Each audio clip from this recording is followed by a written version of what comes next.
DRCC, ang radyo ng mga Pilipino, ang mga himpilang pagkakapatiwalaan, hindi matitinag kailanman. 5-20 sa inyong talambi. Ako si Rick. At ako naman si Ben. Mula sa bulwagang pambalitaan, himpilan at sandigan at inang bayan, ito ang Mahahalagang kaganapan. Mga isyong dapat tutukan. Dres, maghahatid ng mga balitang totoo sa loob ng 5 minuto. Ito ang radyo ng mga Pilipino. Ang oras natin ngayon ay 3:45 minuto, makalipas ang alas 3 ng hapon.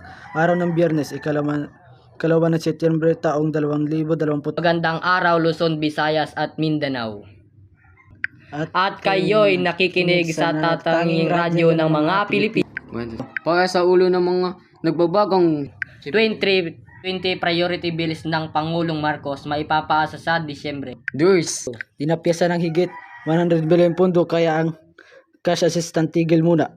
DSWD na mahagi ng mga cash aid sa micro-rice fertilizers sa Memaropa. Durs.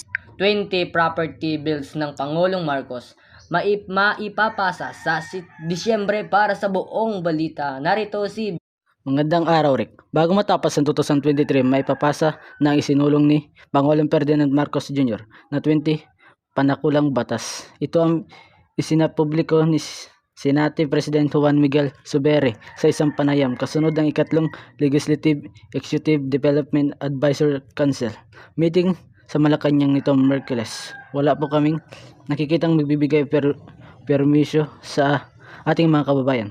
Yan ang kagandahan nitong mga LIDAC meeting na ito. Nakikita po namin ang ating Pangulo and it is line to help the Filipino people, lalo na sa ating may hirap na kababayan.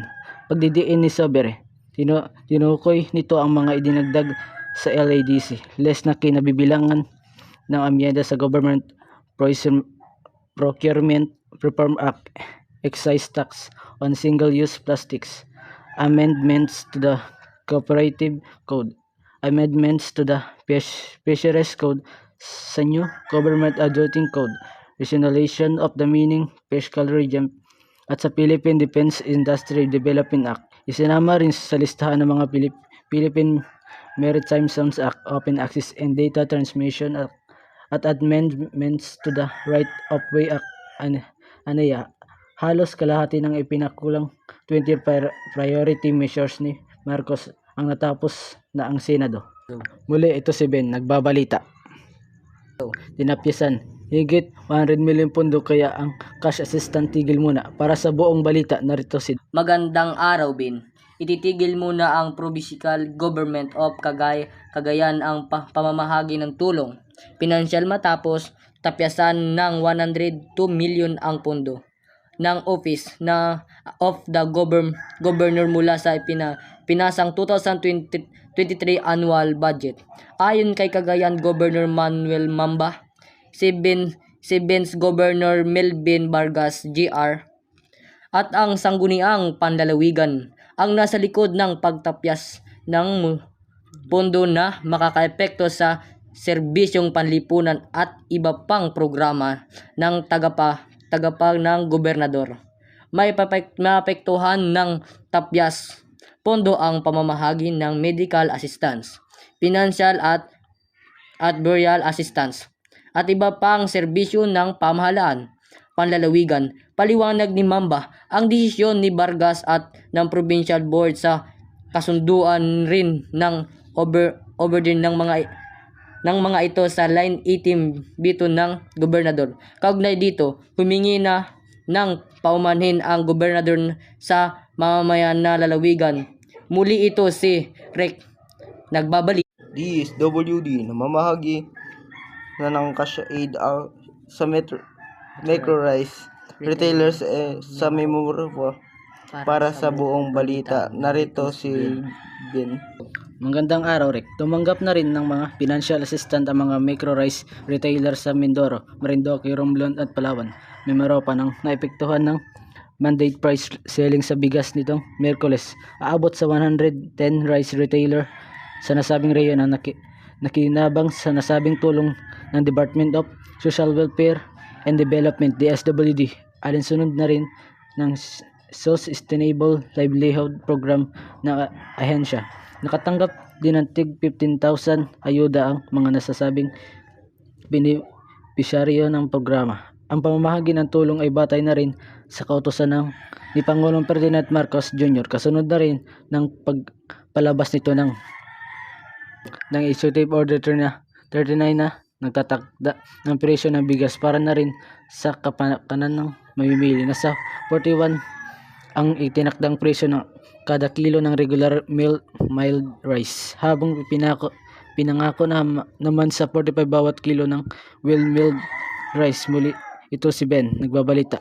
Magbabalik muli Andres matapos ang maikling patalas. Hello mga May! Ako nga pala ang bago ninyong kaklase, si Emmanuel, but you call me Erica. Bakla. Bakla. May dumagdag na naman salot sa lipunan. Hindi ako salot sa lipunan dahil gaya mo tao rin ako na may kakayahang umangat sa buhay kong magsusumikap. Kaya wag kang manghusga ng kapwa mo, ako lang sa nakakita ng mga mata mo. Pasensya na sa mga nasabi ko. Sana mapatawad mo ako. Isang malagang paalala mula sa radyong ito.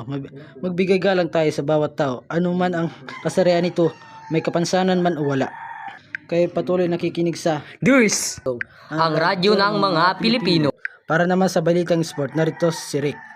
Kinumpirma ni Coach Tim kung na cancer-free na umano ang PBA star na si L.A. Tenorio matapos ang kanyang huling session ng chemotherapy nitong Martes, September 19 sa Singapore. Magbibigay umano ng payag si Tenorio pagbalik sa Pilipinas ayon sa text message na pinadala ni Coach Tim sa News 5. Bagamat wala pang inilalabas na pahayag sa kasalukuyan, mababasa sa kanyang X account na tila mabuting balitang nagtanggap. Dahil sa mabuting balita, nagdiwa ang kanyang mga fan. Narito ang kanilang mga komento. Yes po, God is good and merciful. Thanks be to God, you're now cancer-free LA. Wow, idol. Cancer-free, yes. Yes, thank you. Thanks God. Happy your idol kuya. Elita ka ulit maglaro. Matatandang bumibisita panoong Marso and PBA stars sa Aulede and Antipolo upang ipanalangin ang mabilis niyang recovery laban sa pinagdadaan ng stage 3 colon cancer. Muli ito si Rick para sa Balitang Sports. DOSD, ang radyo ng mga Pilipino.